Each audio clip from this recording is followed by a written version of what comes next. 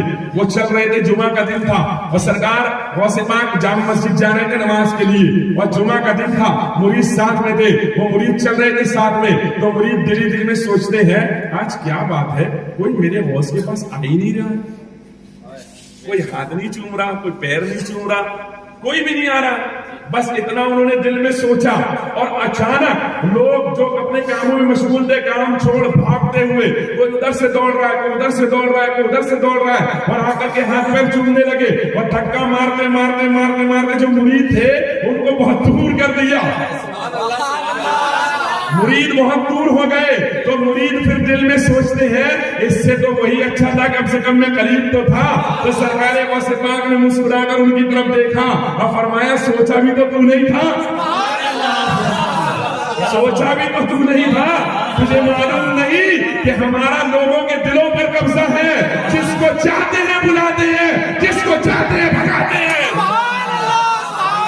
پاک رضی اللہ تعالیٰ عنہ کا خود کا فرمان ہے, فرمایا جس کو چاہتے بلاتے ہیں, جس کو چاہتے بھگاتے ہیں. میرا حضرات اہل سنت, میں کچھ سوچ کر نہیں آیا تھا, میرے ذہن میں کچھ اور بھی نہیں تھا, بس بولنا شروع کیا ہے. اب بغداد والا جو دے گا میں لیتا چلا جاؤں گا اور بولتا چلا جاؤں گا, کیونکہ ہمیں ملتا ہی بغداد کی سرزمین سے ہے. میرا امام بغداد والوں کی سرزمین کی, بغداد والوں کی بارگاہ میں کچھ اس انداز میں عرض گزار ہوتا ہے, کہتا ہے تو ہے وہ غوث, یہ ہر غوث ہے شیدا تیرا, تو ہے وہ غیث, یہ ہر غیث ہے پیاسا تیرا. اور سارے اقراب جہاں کرتے ہیں کعبے کا طواف, کعبہ کرتا ہے طواف درے بالا تیرا. اور جو ولی قبل تھے یا بعد ہوئے یا ہوں گے سب ادب رکھتے ہیں دل میں میرے آقا تیرا. اور پھر کہتے ہوئے نظر آتے ہیں کہ بقسم کہتے ہیں شہادت شریفین و حریم, ارے کوئی نہ ولی ہوا ہے نہ ہوگا کوئی حمدہ تیرا. اور برادران ملت اسلامیہ پھر یوں کہتے ہوئے نظر آتے ہیں اللہ اکبر کہ تجھ سے در اور در سے سخت اور سخت سے ہے مجھ کو نسبت, میری گردن میں بھی ہے دور کا ڈورا تیرا. اور پھر کہتے ہیں اس نشانی کے جو سخت ہے نہیں مارے جاتے, حشر تک میرے گلے میں رہے پٹا تیرا. دوست کا دامن نہیں چھوڑیں گے, خواجہ کا دامن نہیں چھوڑیں گے, دوست کا دامن نہیں چھوڑیں گے, خواجہ کا دامن نہیں چھوڑیں گے, حشر تک میرے گلے میں رہے. میں سوچنے لگا کہ یا غوث حشر تک کیوں؟ میرے امام کی روحانیت جواب دیتی ہے. میں نے پوچھا امام احمد رضا آپ یوں بھی تو کہہ سکتے تھے کہ قبر تک میرے گلے میں رہے پٹا تیرا, لیکن حشر تک ہی کیوں؟ تو میرا امام کہتا ہے اشفاق احمد رضا حشر کے میدان میں جہنم کے فرشتے پکڑ پکڑ کر لوگوں کو جہنم میں ڈالیں گے, جس طرح میونسپلٹی والے بغیر پٹے والے کتوں کو اپنی گاڑی میں ڈالتے ہیں, ایسے ہی بغیر پٹے والوں کو جہنم میں ڈالا جائے گا. لیکن ہمارے گلے میں پٹا ہے تو فرشتے کہیں گے ارے چھوڑو اسے, یہ غوث اعظم کا کتا ہے.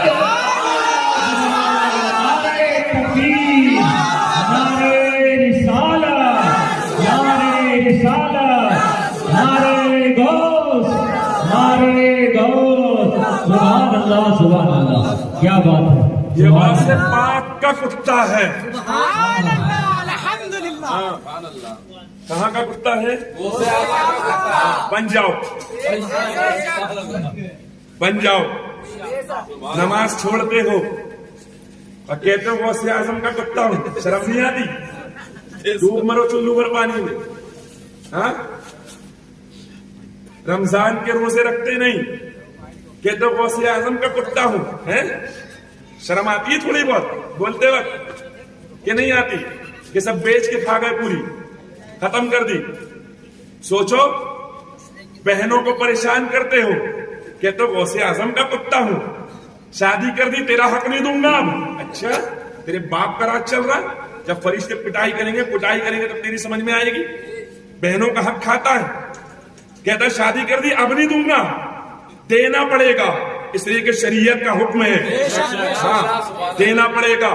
وہابی کے ہاتھ کا ذبیحہ تھڑلے سے دے رہا ہے، ادھر بھی ٹھوس ادھر بھی ٹھوس ادھر بھی ٹھوس. اور پھر کہتا ہے غوث اعظم کا کتا ہوں. شرم نہیں آتی؟ تھوڑی بھی حیا نہیں آتی؟ باقی نہیں ہے کچھ بھی.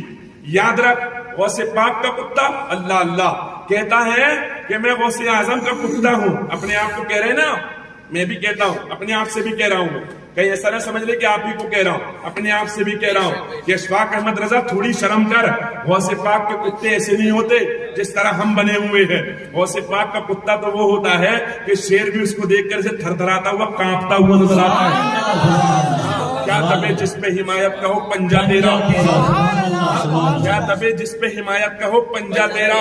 شیر کو خطرے میں لانا نہیں، کتا تیرا. اور میری بہنیں اللہ اکبر، ان کا تو معاملہ ہی الگ ہے. نہ نماز کی، نہ روزے کی، نہ کوئی اور چیز کی. اور ابھی حضرت نے جیسے کہا، حالانکہ میں اس انداز میں نہیں بول پاتا ہوں، لیکن میں اتنا ضرور کہوں گا کہ اگر دعوت آ جائے تو تیاری کرنے میں 4 گھنٹے لگائے تو بھی صحیح ہے اور پورا ٹائم مل رہا ہے. لیکن اگر امام صاحب مسجد سے اعلان کر دے کہ نمازوں کی پابندی کرو تو پابندی کرتے ہوئے شرم آتی ہے اور ڈر لگتا ہے اور پتہ نہیں کیا کیا ہوتا ہے. کوئی کہتی میرے ہاتھ بہت دکھ رہے ہیں، کوئی کہتی میرے پیر بہت دکھ رہے ہیں. کسی کا حال یہ ہوتا ہے کہ امام صاحب پڑھتی تو ہوں، جیسے ہی پڑھنا شروع کرتی ہوں نا تو بواسیاں آنا شروع ہو جاتی. میں نے کہا شیطان گھس جاتا ہے، نکال اس کو باہر، زیادہ پڑھنا شروع کر. برادران ملت اسلامیہ ادھر پڑھنا شروع کیا، ادھر پریشان ہونا شروع ہو گئی. اس لیے پریشان نہیں ہوتے، نماز پریشان نہیں کرتی، نماز پریشانیوں کو دور کرتی ہوئی نظر آتی ہے. پاک رضی اللہ تعالیٰ عنہ کی بات کرنے والوں، میں اپنی ماں بہنوں سے کہنا چاہوں گا، فاطمہ ام الخیر کے نقش قدم پر چل. ان کی ماں کا نام تھا فاطمہ اور ام الخیر. کیا نام تھا؟ فاطمہ بولو، فاطمہ ام الخیر. میں ایک شخص سے ملا، میں نے اس سے کہا نماز کیوں نہیں پڑھتے؟ بولے کس لیے پڑھوں؟ میں نے کہا ثواب ملے گا. کہ میرے بیٹے کا نام ثواب ہے. حقیقی بات بتا رہا ہوں، غلط نہیں، حقیقی بات جو میں اپنے دیکھا ہوں. میں کہ میرے بیٹے کا نام ثواب ہے. میں نے کہا نیکی ملے گی؟ کہ میری بیٹی کا نام رکھا.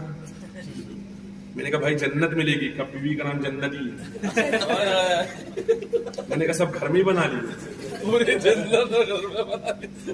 کہنے لگا ہاں. میں نے کہا پڑھتے کیوں نہیں ہو؟ اب میں نے مین وجہ پوچھی، مین بات. کہنے لگا ہم شاہ. یہ حقیقی بات بتا رہا ہوں، سننا سنیں بہت غور سے، اللہ پاک رحم فرمائے. کہنے لگا ہم شاہ. تو میں نے کہا کہ شاہ ہوں تو مطلب؟ تو کہا شاہ پر نماز معاف ہوتی ہے. بولو معاذ اللہ، بولو معاذ اللہ. کیا کہا؟ شاہ پر نماز معاف ہوتی ہے.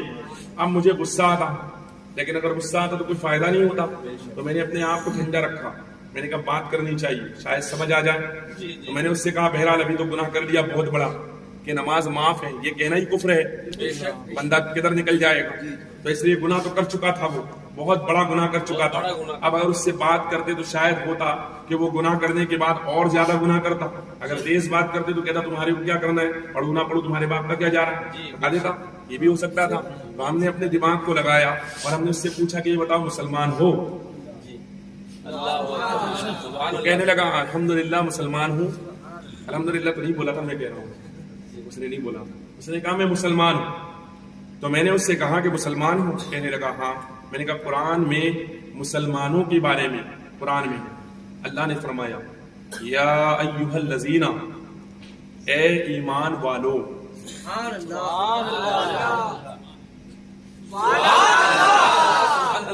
نے بولا یا ایھا الذین، ارے یار ہمارے بچوں کا حال یہ ہے، کوئی تھینک یو بولتا ہے، کوئی گڈ نائٹ بولتا ہے، کوئی گڈ ڈے بولتا ہے، یہ سب یاد ہے ہمیں، سب یاد ہے۔ آج تو حد ہو گئی، مدرسہ میں گیا، ہمارے حافظ صاحب مدرسہ پڑھا رہے تھے، میں پہنچا وہاں، پڑھاتا نہیں ہوں، ٹائم نہیں مل پاتا، تو میں جب پہنچا وہاں پر تو حافظ صاحب مدرسہ پڑھا رہے تھے، تو بچے کھڑے ہوئے، کہا السلام علیکم، میں نے کہا وعلیکم السلام ورحمۃ اللہ، میں نے کہا بیٹھ جاؤ بیٹا، تو کہنے لگے تھینک یو، اللہ اکبر، مدرسہ میں۔ تو میں واپس ہوا، میں نے کہا حافظ صاحب کیا سکھا رہے ہیں؟ تھینک یو بولنا منع نہیں ہے، بالکل بول سکتے ہیں، میں اس سے انکار نہیں کرتا، لیکن میں نے کہا کیا سکھا رہے ہیں، مدرسہ میں یہ بچے؟ تو حافظ صاحب حیران ہو گئے، مسکرانے لگے۔ میں نے بچوں سے کہا اب اگر کوئی کہے تم سے کوئی بات کہ بیٹھ جاؤ تو ایسے نہیں کہنا تھینک یو، پھر بولے کیا کہنا؟ تو میں نے کہا جزاک اللہ، جزاک اللہ، سبحان اللہ، کیا کہنا؟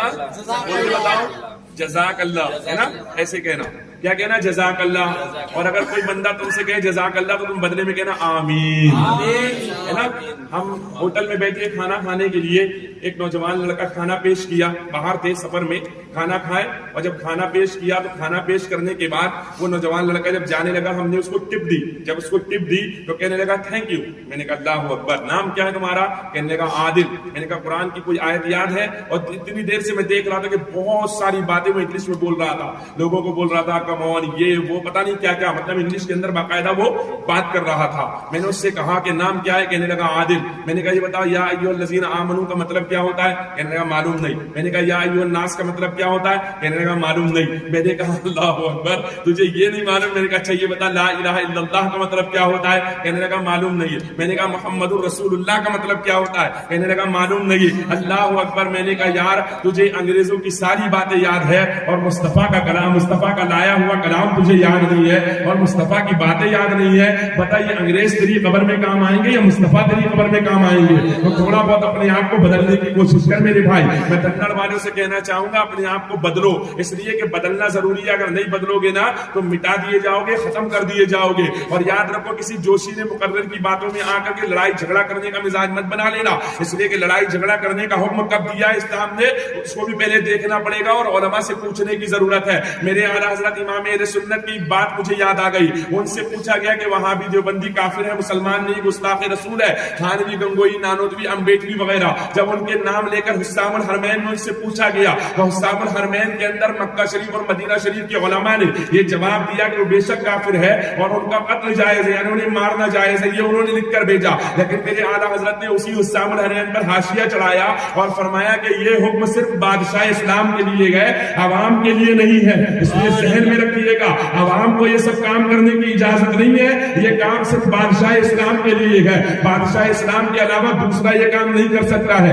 اگر کرے گا تو گنہگار ہوگا اور اس کے سزا دی جائے گی۔ یہ امام اہل سنت کا فتویٰ ہے، اس لیے کسی بھی عالم کے دربار سے جڑو یا کسی بھی عالم کے دامن سے جڑو تو پہلے یہ دیکھ لو کہ وہ امام اہل سنت کا ہے کہ نہیں ہے، کیونکہ اس دور کے اندر میں کہتا ہوں کہ امام اہل سنت کو پکڑ کر چلو گے تو امام تمہیں غوث تک بھی پہنچائیں گے، خواجہ تک بھی پہنچائیں گے، لیکن اگر امام اہل سنت کو تم نے چھوڑا تو تباہ و برباد ہو جاؤ گے۔ اور کسی نے مجھ سے پوچھا تھا کہ بار بار اعلیٰ حضرت اعلیٰ حضرت اعلیٰ حضرت اعلیٰ حضرت کا نام کیوں لیتے ہو؟ تو میں نے اس سے کہا تھا کیونکہ میرے رضا نے اپنا مسلک بیان نہیں کیا ہے بلکہ اس نے وہی مسلک پیش کیا ہے جو مسلک بزرگوں کا ہے، اور بڑی شان سے کہتا ہوا نظر آتا ہے کہ لہر میں عشق کے روح شہ کا داغ لے کے چلے، اندھیری رات سنی ہوئی چراغ لے کے چلے، تیرے غلاموں کا نقش قدم ہے راہ خدا، وہ کیا بہک سکے جو یہ سراغ لے کے چلے۔ نعرہ تکبیر، نعرہ رسالت، عشق و محبت، عشق و محبت، عشق و محبت، عشق و محبت۔ کے ماننے والوں سے، خواجہ غریب نواز کے ماننے والوں سے کہوں گا یہ لڑائی نہیں، جھگڑا نہیں، فساد نہیں، ہم فسادی نہیں ہیں، ہم فساد پھیلانے والے لوگ نہیں ہیں، ہم فساد کو مٹانے والے لوگ ہیں، ہم فساد پھیلانے والے لوگ نہیں، فساد نہیں، لڑائی نہیں، جھگڑا نہیں۔